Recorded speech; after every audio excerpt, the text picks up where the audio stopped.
The book of John, chapter 11, the death of Lazarus. Now a certain man was sick, Lazarus of Bethany, the town of Mary and her sister Martha. It was that Mary who anointed the Lord with fragrant oil and wiped his feet with her hair, whose brother Lazarus was sick. Therefore the sisters sent to him, saying, Lord, behold, he whom you love is sick. When Jesus heard that, he said, This sickness is not unto death, but for the glory of God, that the Son of God may be glorified through it. Now Jesus loved Martha and her sister and Lazarus. So when he heard that he was sick, he stayed 2 more days in the place where he was. Then after this, he said to his disciples, Let us go to Judea again. The disciples said to him, Rabbi, lately the Jews sought to stone you, and are you going there again?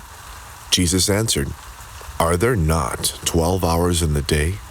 If anyone walks in the day, he does not stumble, because he sees the light of the world. But if one walks in the night, he stumbles, because the light is not in him. These things he said, and after that he said to them, Our friend Lazarus sleeps, but I go that I may wake him up. Then his disciples said, Lord, if he sleeps, he will get well. However, Jesus spoke of his death, but they thought that he was speaking about taking rest in sleep. Then Jesus said to them plainly, Lazarus is dead, and I am glad for your sakes that I was not there, that you may believe. Nevertheless, let us go to him. Then Thomas, who is called the twin, said to his fellow disciples, Let us also go, that we may die with him. I am the resurrection and the life. So when Jesus came, he found that he had already been in the tomb 4 days. Now Bethany was near Jerusalem, about 2 miles away, and many of the Jews had joined the woman around Martha and Mary to comfort them concerning their brother. Now Martha, as soon as she heard that Jesus was coming, went and met him, but Mary was sitting in the house. Now Martha said to Jesus, Lord, if you had been here, my brother would not have died. But even now I know that whatever you ask of God, God will give you. Jesus said to her, Your brother will rise again. Martha said to him, I know that he will rise again in the resurrection at the last day. Jesus said to her, I am the resurrection and the life. He who believes in me, though he may die, he shall live. And whoever lives and believes in me shall never die. Do you believe this? She said to him, Yes, Lord, I believe that you are the Christ, the Son of God, who is to come into the world. Jesus and death, the last enemy.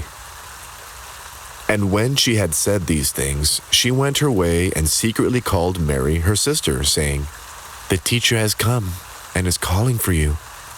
As soon as she heard that, she arose quickly and came to him. Now Jesus had not yet come into town, but was in the place where Martha met him. Then the Jews who were with her in the house and comforting her, when they saw that Mary rose up quickly and went out, followed her, saying, She is going to the tomb to weep there. Then Mary came where Jesus was and saw him. She fell down at his feet, saying to him, Lord, if you had been here, my brother would not have died. Therefore, when Jesus saw her weeping, and the Jews who came with her weeping, he groaned in the spirit and was troubled. And he said, Where have you laid him? They said to him, Lord, come and see. Jesus wept. Then the Jews said, See how he loved him. And some of them said, Could not this man who opened the eyes of the blind also have kept this man from dying? Lazarus raised from the dead. Then Jesus, again groaning in himself, came to the tomb. It was a cave, and a stone lay against it. Jesus said, "Take away the stone." Martha, the sister of him who was dead, said to him, "Lord, by this time there is a stench, for he has been dead 4 days." Jesus said to her, "Did I not say to you that if you would believe, you would see the glory of God?" Then they took away the stone from the place where the dead man was lying, and Jesus lifted up his eyes and said, "Father, I thank you that you have heard me, and I know that you always hear me. But because of the people who are standing by, I said this, that they may believe you sent me." Now when he had said these things, he cried with a loud voice, "Lazarus, come forth." And he who had died came out, bound hand and foot with grave clothes, and his face was wrapped with a cloth. Jesus said to them, "Loose him and let him go." The plot to kill Jesus. Then many of the Jews who had come to Mary and had seen the things Jesus did believed in him. But some of them went away to the Pharisees and told them the things Jesus did. Then the chief priests and the Pharisees gathered a council and said, "What shall we do? For this man works many signs. If we let him alone like this, everyone will believe in him, and the Romans will come and take away both our place and nation."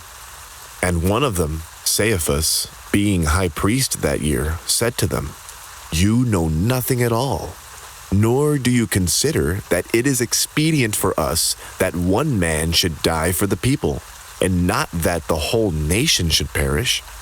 Now this he did not say on his own authority, but being high priest that year, he prophesied that Jesus would die for the nation, and not for the nation only, but also that he would gather together in one of the children of God who were scattered abroad.